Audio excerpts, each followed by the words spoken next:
STF. Está previsto para amanhã o início do julgamento sobre as decisões do ministro Flávio Dino a respeito das emendas PIX. Enquanto isso, Câmara e Senado recorrem à própria Corte para derrubar as decisões que vetaram esse mecanismo de distribuição de verbas. Então, há uma tensão entre o Congresso e o Supremo.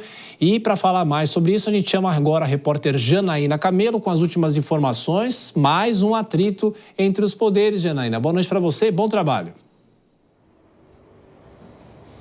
Muito boa noite, Thiago. Boa noite a todos que nos assistem. Pois é, começa daqui a um pouquinho, né? À meia-noite aí, uma sessão virtual extraordinária que foi convocada especialmente para analisar as últimas decisões aí do ministro Flávio Dino, que suspenderam aí emendas parlamentares, né? Então estão suspensas hoje as emendas PIX, que são essas emendas aí de transferência especial, onde os parlamentares eles não precisam aí indicar, eles não têm a obrigatoriedade de indicar para qual projeto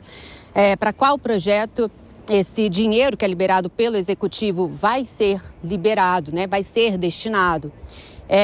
Outra emenda também, por exemplo, as emendas individuais com finalidade definida, ou seja, onde o parlamentar indica, sim, para qual projeto esse dinheiro vai ser destinado. As emendas de bancada, que são aquelas emendas ali coletivas, indicadas entre parlamentares de um mesmo estado, e também as emendas de comissão, que são aquelas emendas ali chamadas RP8, que são as emendas onde há suspeitas aí que elas estejam dando aí continuidade ao orçamento secreto. Tiago. Pois é, a discussão polêmica em Brasília, de novo atrito entre os poderes. Janaína Camelo volta, então a sessão virtual começa à meia-noite, já dessa sexta-feira. Até mais tarde, Janaína. Bom, Dora Kramer, a gente falava lá atrás dos assuntos que unem todos os parlamentares, esse é mais um exemplo. E agora, essa judicialização, claro que o Vilela vai falar, mas politicamente há uma união de Senado e Câmara para tentar manter, de uma certa maneira, como as emendas estavam, Dora? Olha, tem essa união sim, porque o Congresso aí se defende, porque o Congresso não quer abrir mão da prerrogativa do avanço que fez sobre o orçamento, né? Um avanço muito significativo nos últimos anos. O Congresso não tinha essa ascendência toda sobre o orçamento e o governo até vinha, isso começou lá no governo, na verdade começou lá na Dilma, quando a Dilma já estava enfraquecida, o Eduardo Cunha começou a dar os primeiros passos, depois isso se ampliou no Temer, isso se consolidou com o nome de orçamento secreto no Bolsonaro e o Lula também não mudou, porque como não tem maioria, tem que ter um instrumento de levar ali o Congresso. Só que chega uma hora que o Poder Executivo diz, não, mas assim também não dá, porque eu estou engessado, eu estou na dependência completa do Congresso. E aí, por isso é que essa história toda das emendas, que parece que é um atrito só entre o Legislativo e o Judiciário, também isso bate na porta do Palácio do Planalto. Por quê?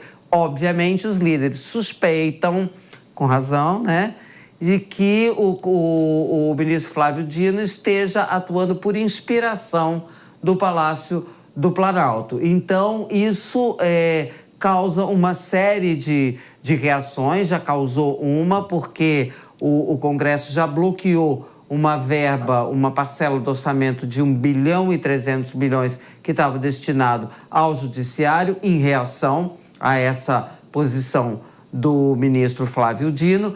E se realmente nessa votação ficar consignado que o Supremo apoia, corrobora a função, as decisões do ministro Flávio Dino, gente, aí segunda-feira a coisa fica de pernas para o ar e sobra para o Palácio do Planalto, que obviamente pode sofrer também retaliações, como por exemplo, segurando matérias de interesse do governo. Claro, e Vilela, juridicamente qual é o rito agora? Eles entram contra a decisão do Supremo, no Supremo, e o que acontece? Exatamente, eles vão entrar com essa medida, estão entrando, já estão apresentando justificativas para, em primeiro lugar, fazer com que essa decisão, que é uma decisão monocrática, que ela não surta efeitos até que venha a ser apreciado, eventualmente, pelo plenário, para que possa, eventualmente, com isso, fazer com que o Supremo tenha uma decisão diferente dessa que foi colocada. E aí, nesse sentido, esse ponto chama a atenção. é o fato de que uma decisão tão importante como essa, uma decisão que, de fato, por mais que eu concorde totalmente com os méritos da decisão, mas talvez uma decisão como essa, que mexa com a relação entre os poderes, talvez ela devesse ser tomada não numa decisão monocrática, mas uma decisão sob a análise e o voto de toda a corte. Ô Dória, você falou sobre o Planalto. Naquela mesma entrevista em que Lula citou as questões da Venezuela, ele deu a seguinte declaração: é muito dinheiro para emenda sem critério. É isso mesmo? Pois é, né? Então ele já colocou a digital. Então, as suspeitas. É claro que a gente sabe que, por óbvio, o governo estava desconfortável, mas quando o presidente abre isso, ele transforma aquelas suspeitas em certezas. Então, isso pode criar mais problemas para o Poder Executivo. Agora, Vilela, eu acho que eu entendo o seu ponto, que é isso. Gente, sabe, para que criar um problema dessa maneira?